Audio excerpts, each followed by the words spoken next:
May it be an evening star. It's a brisk 20 degrees out right now, and the parking lot is empty where you pull and pay. So there's like 3 people who are crazy enough to brave the cold, and I've got all my layers on. Let's go get some Volvo 240 parts. And look, the gate's opening. Today's shopping list is going to include bumper, maybe bumper, we'll see. The headlight trim, miscellaneous bits and pieces, and most importantly, idle air control valve, the plumbing associated with it, and the intake pipe, because that one's all taped up. Those are tough to find used, and that's the whole point of this car, is to be frugal and to not waste, but to actually spend wisely, and that would be places like this. Just want to have a moment of silence where we can appreciate this XC70, because it has the most beautiful shade of brown leather. It's almost black. And it's also got the navigation. You see the little pop-up screen in the center there? And you know what the worst part is? That it ended up here. Do you think they used enough Velcro for that dash mat? Oh man, it's everywhere. That's hilarious. This here's a really charming 91 wagon, and it's a beautiful, beautiful color. It's too bad it's here. Had a manual transmission as well, and a beige interior, but we don't talk about that. Here's a gold 1990. Things were kept kind of clean on this car. Kinda. When the cold of winter comes. Sometimes you get lucky. This ignition module, the 641, I think mine ends in 107. 641 is a crossover number, and it will fit with the 85 LH 2.2. But like I said, sometimes you get lucky, and voila, an remanufactured B230F sticker. Nice. There's no telling how old it is, and there are some cracks inside in the, it's like that glue layer that they put on top to kind of weatherproof it, so we'll see. It's always important to do dissection to find out why it ended up in here, so, you know, it could be this, could be something else. We'll have to see, but either way, it's a reman, and for the price, oh yeah, I'm getting it.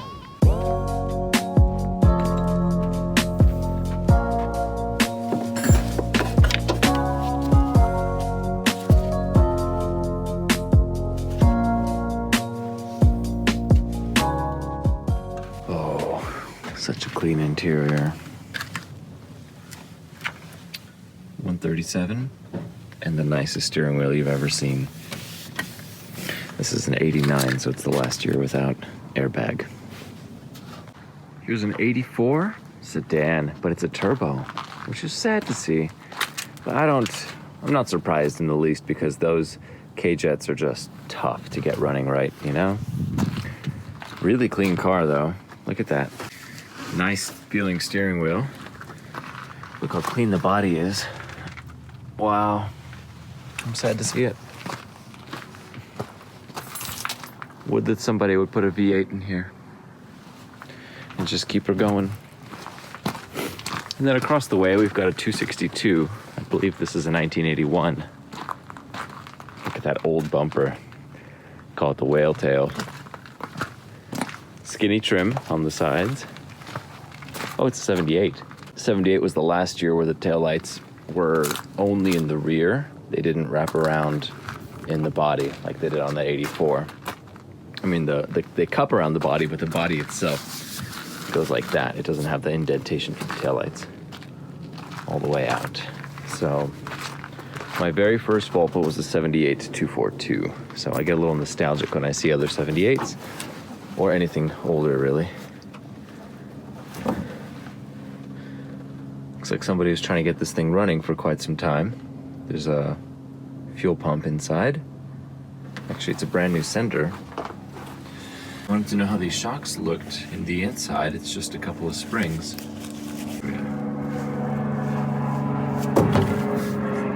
That's half the fun of the junkyard, is getting to poke around and see how things are made. Now, this being a 260, 264, she got a big engine. This is a 163 cubic inch 6-cylinder. Also running K-Jet. As you can see, that big fuel flap door with a fuel distributor, and then the lines which go down here into what we would call injectors, but it's a big V6. However, I'm here for the trim. Look at that, the old bumper trim. It's just rubber that sticks into the car. No fancy chrome or clips like the other cars have. There is a trim piece that runs along the whole bottom here. This is just me admiring it. I like it. It's missing what I need though. Okay, we had a pretty good haul. 3 hours, and that was me kind of just lollygagging and taking my time and looking at all the different Volvos. Right now I've got a bumper in the back here. It's funny because I'm using one Volvo to haul parts for another. Keeping it in the family, you know? And this is all just to keep the miles off my BMW. How funny is that? Also, with everything said and done, I've paid about $91 after fees and taxes for the bumper and the trim pieces, the little air pipe, etc. So that's a pretty good haul today, and we're keeping the cost low on this car. There's still one piece I'm missing of trim. We'll see if we can find that eventually. But until then, there's no headlight trim either. It's hard to find. Like those old early 80s 240 turn signals and the headlight trim for the quad squares or rectangles, then those are the ones that are impossible to find after all these years. So we just do what we can while we have the car. You know, I don't mind being without a few trim pieces for a while. It's funny because I had one of those for many years just sitting in the garage and I couldn't get rid of it.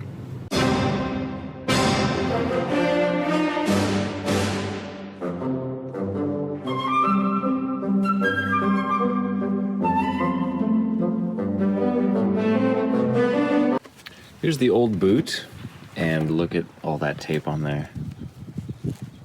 That's normal. It's also got a huge split. Yep, it's just been creased and covered. I appreciate the attempt. Not. Actually, let's just go and throw this away immediately. Our replacement is one fine piece. It's got a ton of oil in it though, because it was just, I'm not sure. I think the flame trap was just sucking in a lot of oil, a lot of blow-by coming out of there. All right, that's not the issue. Here's something I've never seen before though. On our MAF, I was noticing a little bit of a rattle inside. You see on the bottom there, there's a little piece of plastic floating around because there's a break in the housing inside. I was like, what the heck is that? Well, turns out somebody put a bolt that was too long, and that bolt broke into the MAF, and it's allowing air inside. Never have I seen that before, but I guess that all makes sense. Well, now it's time to seal up that hole and make sure it doesn't happen again. It's this little mounting bolt right here. Hey guy, why are you so long? Don't be.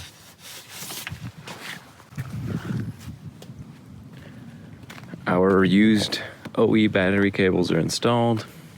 I have reconnected the idle air control valve and sourced one of these hoses, of course. Anybody know what this is? Okay, that shares the ground with the block, and then it also goes into the main harness through here on a single connection right down there. So if you know what it is, holla. To make sure we don't have any open vacuum lines. Charcoal canister. What's this guy? The line right here for the charcoal canister goes down along the frame rail under here, but check this out.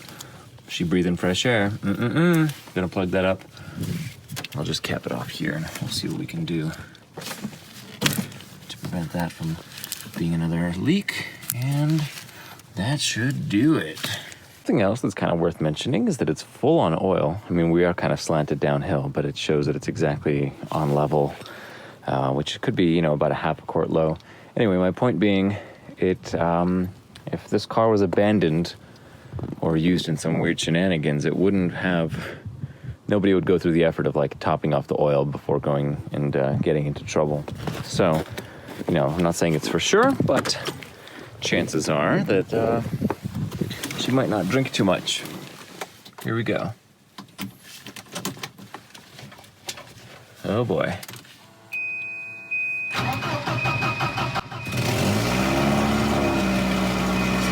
Stay running.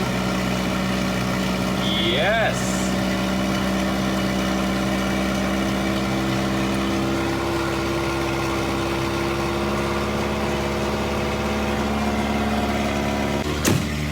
Oh boy, there's a bad exhaust leak because I can hear it right here.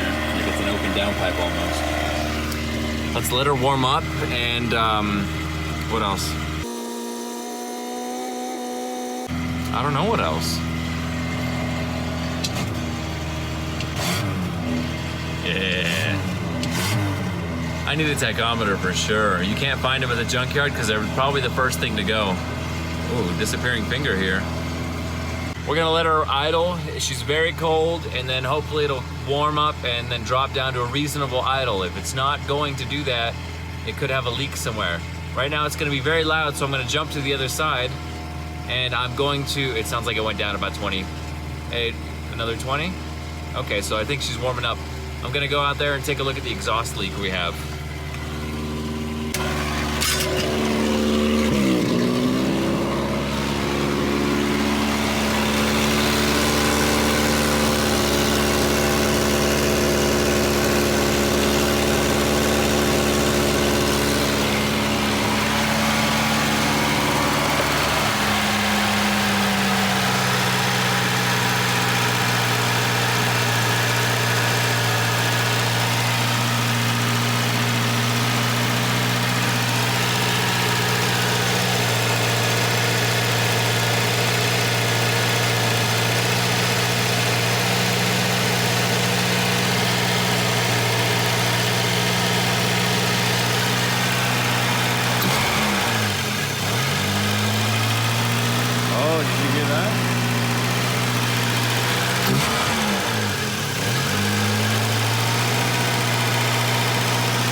Got a pretty big oil leak. So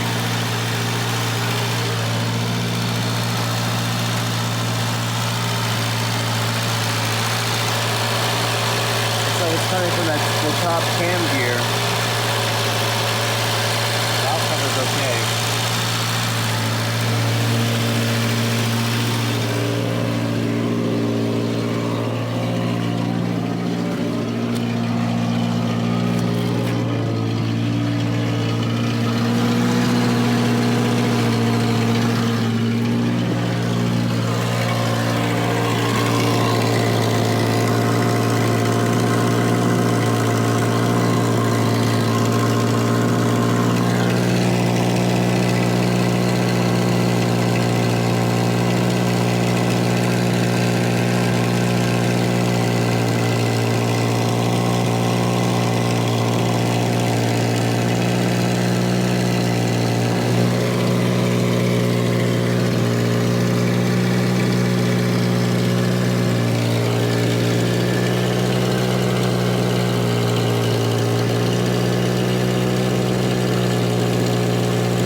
All right, so we've got consistently, chronically high idle, and we have a very blown out top cam seal, which the good news is it's the top seal.